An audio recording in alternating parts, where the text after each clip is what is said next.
Selamat sore, Assalamualaikum warahmatullahi wabarakatuh. Salam sejahtera untuk kita semua.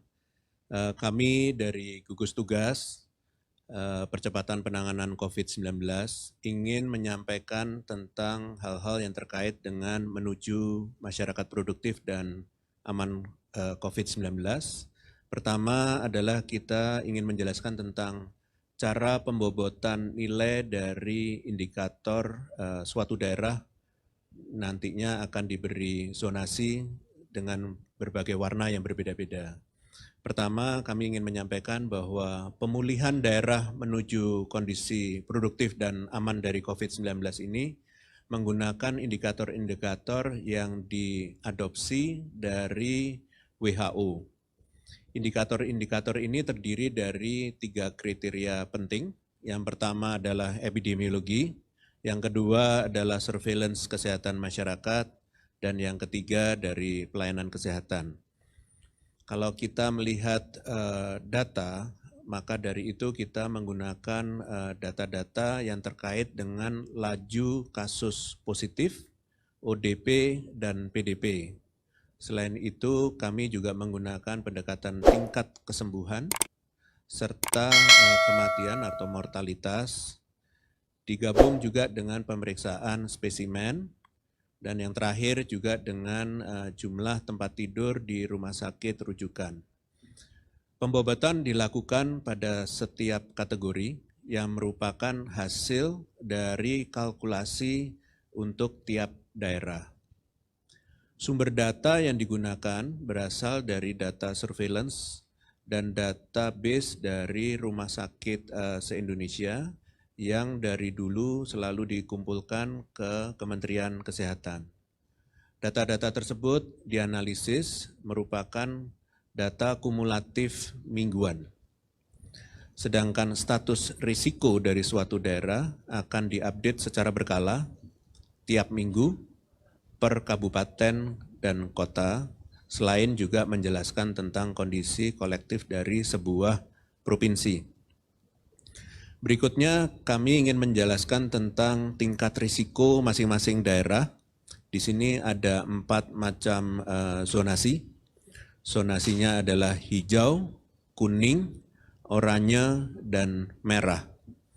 Zonasi ini bisa diakses oleh pimpinan daerah dalam rangka memastikan bahwa masing-masing pimpinan daerah mengetahui kondisinya dan dalam hal konteksnya untuk kepentingan kebijakan. Arti masing-masing warna zona adalah, yang pertama adalah zona hijau, berarti belum ada kasus positif COVID. Sedangkan zona kuning atau risiko rendah berarti sudah ditemukan kasus dan perlu penelusuran kontak dari kasus positif yang ada, ODP dan PDP, dan risiko kenaikan kasusnya relatif rendah. Sedangkan zona oranye atau risiko sedang itu berarti juga ditemukan kasus-kasus positif dan memiliki risiko kenaikan kasusnya sedang. Terakhir adalah zona merah. Berarti daerah-daerah ini memiliki risiko yang paling tinggi dari jumlah kenaikan kasusnya. Nah, kita semuanya harus berusaha untuk transformasi zona. Kalau zona merah tentunya akan berusaha untuk menjadi zona orange. Zona orange kita usahakan untuk menjadi kuning, zona kuning untuk menjadi hijau. Tiap daerah memiliki tingkat risiko, baik yang hijau pun juga memiliki risiko, tetapi harus tetap menerapkan protokol kesehatan agar perubahan zona tersebut makin lama makin baik. Dan ini harus kerjasama semua pihak, bukan hanya pemerintah saja, tetapi juga seluruh anggota masyarakat. Apabila mengetahui kondisinya, maka kita harus berlomba-lomba untuk tertib terhadap protokol kesehatan, dan pemerintah juga akan melakukan testing terus yang masif, tracingnya juga dilakukan secara agresif, isolasinya juga ketat, dan tata laksananya di fasilitas kesehatan juga dilakukan dengan baik. Harapannya adalah semua daerah akan makin lama makin meningkat sehingga aktivitas sosial ekonominya bisa berjalan dengan baik.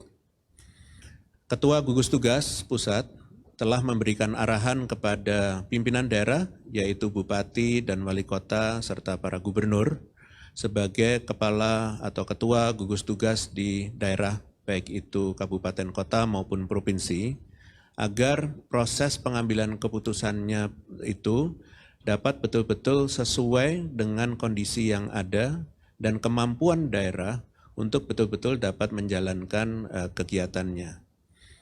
Demikian pula bahwa proses tersebut juga melakukan konsultasi dan koordinasi dengan para pihak yang ada di daerah, berkonsultasi dengan DPRD, dengan tokoh masyarakat, dengan media, sehingga semua pihak betul-betul ikut terlibat dalam pengambilan keputusan untuk masing-masing daerahnya. Posisi dari gugus tugas pusat tentunya melakukan monitoring dan evaluasi sehingga semua kegiatan itu dapat berjalan sesuai dengan kemampuan masing-masing. Jadi tidak ada perlakuan yang sama untuk semua daerah dalam konteks pemulihan aktivitas sosial ekonomi yang aman COVID. Keberhasilan dari masyarakat produktif aman COVID-19 ini sangat bergantung dengan kedisiplinan dan kesadaran kolektif dari masyarakat, terutama dalam mematuhi protokol kesehatan.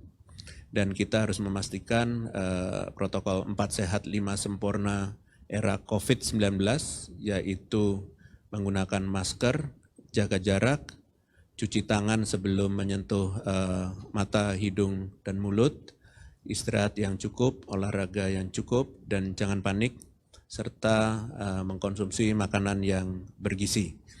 Jadi kami, gugus tugas pusat bersama pemerintah provinsi, akan memberikan informasi, pendampingan, serta arahan, serta evaluasi sesuai dengan perkembangan keadaan dari setiap daerah.